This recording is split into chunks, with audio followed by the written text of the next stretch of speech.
हमदर्दी भाग 4। इस जद्दोजहद में सिमरन अब तक बेहोश पड़ी हुई थी और उनकी इस बेहोशी के पीछे न जाने कितने खेल रचे जा रहे थे। अब तक डॉक्टर साहिल भी सिमरन को बचाने के पक्ष में दिख रहे थे, लेकिन इस कलयुग में डॉक्टर भगवान का रूप होता है। लेकिन अब ऐसा लग रहा था कि उनके दिमाग में भी शैतान जाग उठा था। जब सिमरन को होश आ ही रहा था तो डॉक्टर साहिल ने उसे एक गुमनाम इंजेक्शन लगाकर फिर से बेहोश कर दिया था। इस खेल में कौन सिमरन को मारने और कौन बचाने वाला था, अब पता करना बहुत ही मुश्किल हो रहा था। आखिर सिमरन थी कौन? ये अब तक बहुत ही बड़ा सवाल बन चुका था। उनके बहुत सारे दावेदार पैदा हो चुके थे, या सारे दावेदार उनकी मौत का इंतजार कर रहे थे। वो तो भला हो मिस्टर संजय सिंघानिया का, जो कि सिमरन को मौत के मुंह में से निकालकर डॉक्टर साहिल के हवाले कर दिया। लेकिन अब इस भगवान रूपी शैतान के दिमाग में एक गहरी साजिश पनप रही थी। ये अब तक कोई भी नहीं जान रहा था। डॉक्टर साहिल ने एक दूसरे 2G फोन से कहीं कॉल किया। वो उनकी बहुत ही गुप्त मोबाइल थी। सिर्फ वो उनसे एक गुप्त कोड में ही बात करते थे। उसने कॉल पे सिर्फ एक कोड बताया, 999, और फोन कट कर दिया। 999 क्या मतलब हो सकता है? और डॉक्टर साहिल ने किनसे बात की? ये भी बहुत बड़ा सस्पेंस ही था। सिमरन को इंजेक्शन दिए अब तक 20 मिनट बीत चुके थे।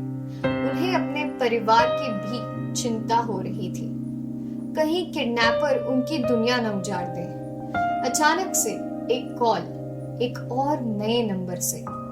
जैसे ही डॉक्टर साहिल के फोन की घंटी बजती थी, एक अलग ही डर पैदा हो जाता था। डॉक्टर साहिल ने डरते हुए फोन उठाया और कहा, हेलो, कौन बोल रहा है? उधर से आवाज आई, 24 घंटे का समय दे रहा हूँ। कल शाम 5 बजे तक अगर तुमने सिमरन को मौत के घाट नहीं उतारा तो तुम्हारी बेटी और वाइफ का नामो निशान नहीं बचेगा। इतना कहते ही फोन कट कर दिया। इतना सुनते ही डॉक्टर साहिल की फिर से हालत खराब हो चुकी थी। उसे अब कुछ समझ नहीं आ रहा था कि क्या करे। डॉक्टर साहिल ने तुरंत ही अपने घर पे अपनी वाइफ को कॉल लगाया। वाइफ कॉल नहीं उठा रही थी। अब तो डॉक्टर की धड़कन बढ़ती ही जा रही थी।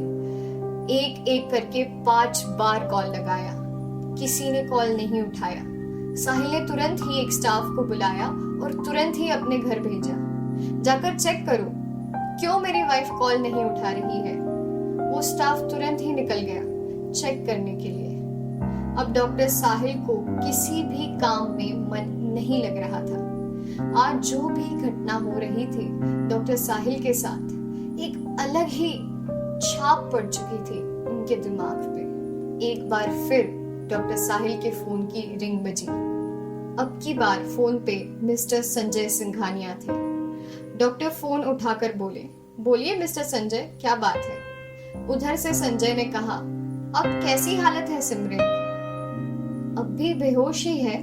हम अपनी तरफ से पूरी कोशिश कर रहे हैं जल्द से जल्द सिमरन को रिकवर करने की। जब वो होश में आई तो आपने मेरे बारे में बताया या नहीं? मैंने अपनी तरफ से पूरी कोशिश की थी कि सिमरन के दिमाग में आपके बारे में सारी बात फीड करूं, और बहुत हद तक मैं सफल भी हो चुका था। लेकिन एक कॉल जो सिमरन ने रिसीव किया था, उनकी वजह से शायद थोड़ी प्रॉब्लम हो। डॉक्टर, हमने करोड़ों खर्च किए हैं इन 14 दिनों में। तुम्हारी प्रॉब्लम सुनने के लिए नहीं किए हैं। बाकी डॉक्टर, आप तो समझदार ही हो। मुझे मेरी सिमरन सही हालत में चाहिए।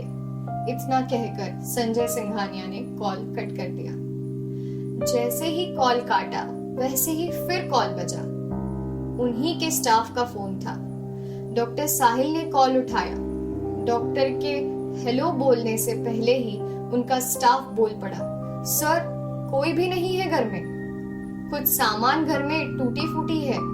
ऐसा लग रहा है कोई आया हो घर में। इतना सुनते ही डॉक्टर की हालत खराब होने लगी थी। उनकी धड़कन तेज हो चुकी थी। वो कुछ बोल नहीं पा रहा था। उसे कुछ भी अब समझ नहीं आ रहा था कि वो क्या करे। डॉक्टर ने तुरंत कॉल काट कर उस नए नंबर पे कॉल लगाया जो नंबर से डॉक्टर को धमकी मिली थी। वो नंबर नॉट अवेलेबल बता रहा था। एक तरफ उनकी धमकी 24 घंटे वाली, दूसरी तरफ संजय सिंघानिया करोड़ों खर्च सिमरन के ऊपर कर चुका था, और तीसरी तरफ डॉक्टर के परिवार की जान दांव पे लगी थी। इन सभी घटनाओं से अनजान सिमरन अब भी बेहोशी की आगोश की चादर में लिपटी चंद सांसें गिन रही थी। अब डॉक्टर साहिल को कुछ भी समझ नहीं आ रहा था कि वो क्या करे। किडनैपर ने जिस नंबर से कॉल किया था वो भी नॉट अवेलेबल बता रहा था। उन्हें तुरंत ही स्टाफ को कॉल किया कि तुम चुपचाप यहाँ आ जाओ और ये बात किसी को भी नहीं बताना। वो स्टाफ डॉक्टर साहिल की बात सुनकर चुपचाप वहां से निकल पड़ा। अब डॉक्टर साहिल को अपने परिवार की ज्यादा ही चिंता होने लगी थी, लेकिन वो अब बहुत ही बड़े संकट में गिर चुका था कि आखिर करे तो करे क्या। घड़ी देखी, करीब 6 बजने वाले थे। अब सिमरन के पास अंतिम 23 घंटे बचे थे और डॉक्टर साहिल के भी पास सिर्फ 23 घंटे बचे थे अपनी वाइफ और बेटी को बचाने के लिए। डॉक्टर साहिल ने फिर से एक जगह कॉल लगाया और कहा, सारे पेपर के फ्रंट में ये दोनों न्यूज़ छपनी चाहिए। दोनों न्यूज़ की स्क्रिप्ट तुम्हें मिल जाएगी। ये बोलकर फोन कट कर दिया। अब डॉक्टर साहिल ने पुलिस स्टेशन कॉल करके सारी बात बता दी।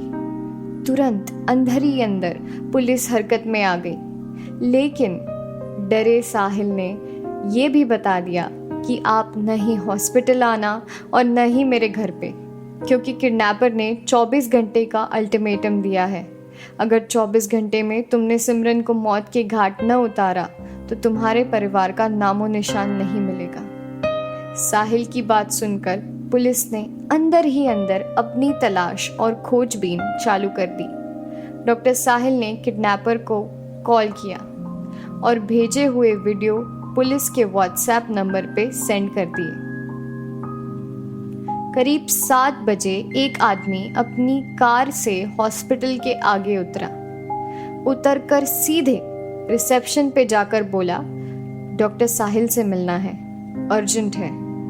रिसेप्शन पे वो महिला ने तुरंत डॉक्टर साहिल को कॉल किया और बोली, सर आपसे कोई मिलने आया है। डॉक्टर साहिल ने कहा, उन्हें बैठाओ और 5 मिनट के बाद भेजना। ठीक है सर, बोलकर फोन कट कर दिया और उनसे रिक्वेस्ट की, सर 5 मिनट आप वेट कीजिए। उन्होंने वेटिंग रूम की तरफ इशारा किया। ऐसे तो डॉक्टर साहिल को पता था कि वो जिस प्रोफेशन में है वहाँ सेकंड और मिनट बहुत ही कीमती है, लेकिन आज की मिनट और सेकंड जो बीत रही थी वो अलग ही दिमाग में टिक टिक कर रही थी डॉक्टर साहिल के। 5 मिनट के बाद डॉक्टर साहिल के आगे केबिन में जो शख्स बैठा था वो अपने आप को सिमरन का मंगेतर बता रहा था।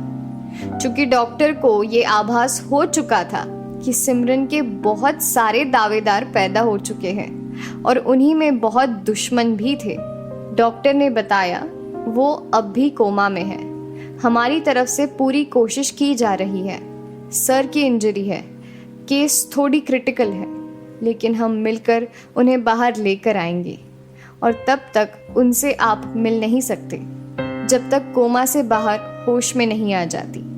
मिस्टर मोहित, सिमरन का मंगेतर, उसने एक ब्लैंक चेक निकाला जिनमें उनकी सिग्नेचर थी और कहा, सर जो भी रकम भरनी है आप भर लो, लेकिन सिमरन सही सलामत मुझे चाहिए।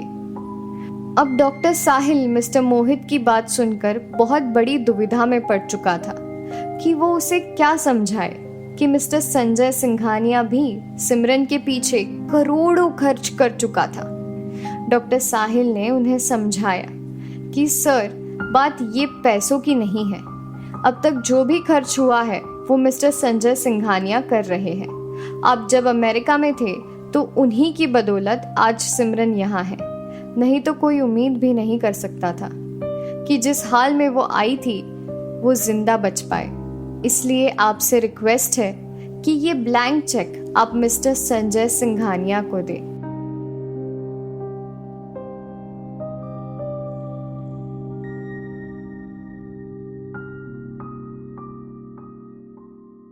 इस कहानी को पूरा सुनने के लिए डाउनलोड करें प्रतिलिपि FM ऐप और ऐसी दिलचस्प कहानियों से जुड़ने के लिए इस पेज को लाइक, सब्सक्राइब और शेयर करना ना भूलें।